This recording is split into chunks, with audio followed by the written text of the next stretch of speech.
Hey, welcome back to the channel. It's another episode of Let 'Em Ride. It is May 28th. Tonight we have Game 4 of the NBA Western Conference Finals. Minnesota Timberwolves, Dallas Mavericks. Mavericks are favored by 2 with the over-under sitting at 210.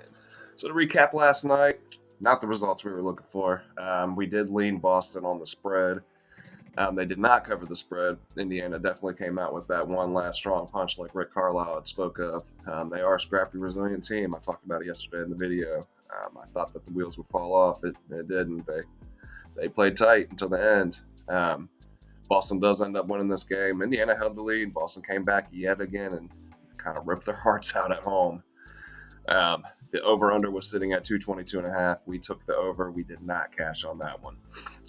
The pace slowed down a lot in the second half. They were combined for 115 points in the first half, and it was looking good. And they slowed down a lot in the second half. There is, tends to happen in these elimination style games. So, you win some, you lose some. This is the world of sports betting. So we'll get back at it today, and we'll get back on the right track. All right, so let's get into tonight's game. Derek Lively is ruled out. Took that knee to the back of the head, unfortunately, in Game 3. And then Cleveland is questionable for Dallas. That would be a huge upgrade for them with the absence of Lively. So we'll have to see how that one plays out. Dallas did take Game 3 with a convincing 116-107 victory and clutch performances once again from Luka and Kyrie. Kyrie had 14 in the fourth to hold off the Wolves, who had battled back to take a 104-102 lead with 5 minutes to play. Minnesota couldn't hang on once again, missing 7 consecutive shots as the Mavs went on a 14-3 run to close out the game and take a commanding 3-0 lead. Karl Anthony Towns, he continues to struggle, and while he ain't shot better, and he had that absurd dunk over Gafford, man, that was nasty. But nothing Minnesota has tried or done has been enough to slow down Luka and Kyrie for the entirety of 48 minutes.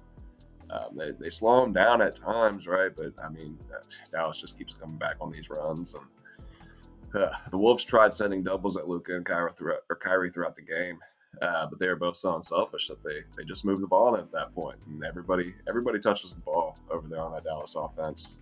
They're finding the best shots. They're playing efficient basketball down the stretch. And it's beautiful.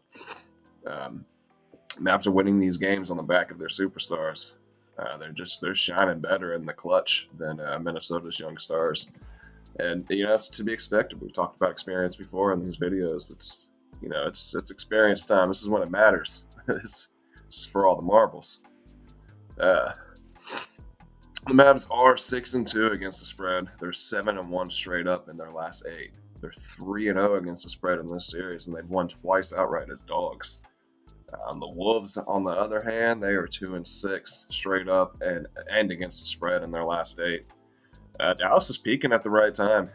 This is when you want to be hot, and they are hot. They've won 5 straight. They're 5-2 at home in the playoffs, which includes winning both times that they've had the chance to close out a series at home. And that's what we're looking at tonight. They're undefeated so far in these closeout games at home, and these opportunities. They're 2-0. They've taken care of business.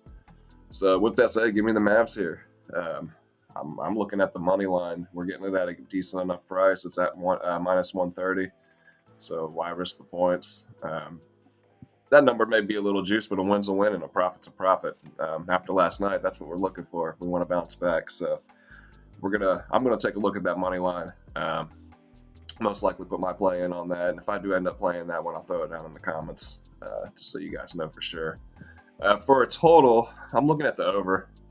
It's hitting this game or in each game in this series, and is now at 8-2 against this specific number.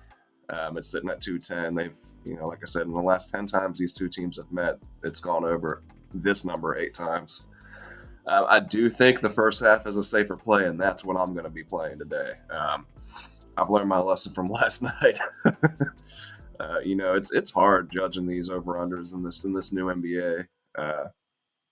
Typically the playoffs come and things slow down, but this year has shown kind of otherwise. Before last night, I think the last 7 games had gone 7-0 for the over, just total, between both series. I think dating back into the second round as well. So lots of overs in a row until last night, of course, when we play an over. So today I'm going to play the over in the first half with anticipation that things might slow down in the second half.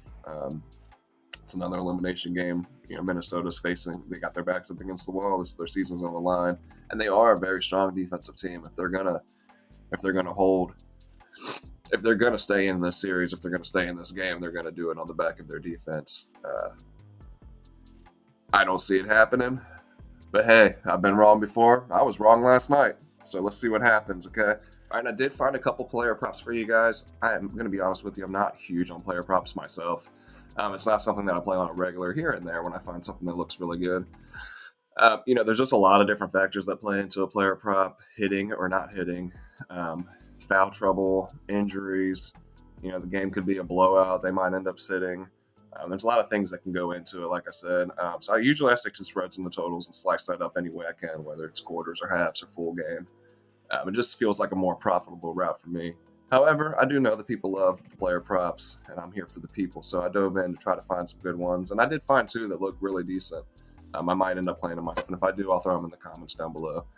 But I saw Anthony Edwards over 12.5 rebounds and assists. He's averaging 16 rebounds and assists per game right now in this series specifically, and then 13 for the entirety of the playoffs. So he is hitting this number frequently. They've limited him on offense, as we've seen so far. They've really focused in on Anthony and trying to keep him from, dropping 40 on their head each game. And they've done a great job. He's had to dish the ball out a lot more, and he's willing to do that. Ant's a great young kid that has that kind of an older mindset of he'll do whatever he needs to do to try to get the victory. And he pulls down a ton of boards too, surprisingly, looking at the numbers. I don't recall seeing him pull down as many boards watching the game live, but he's doing it. So, yeah, this number looks all right. It looks like it's something that he could hit, and I definitely might be looking at it as well. All right, and then the second player prop we have is Jaden McDaniels over 10.5 points. He's hit this in 4 of his last 5 games, and he's shooting at a 60% clip. Minnesota has to find that offense somewhere with everybody struggling the way that they have been. Cat's not getting the numbers up.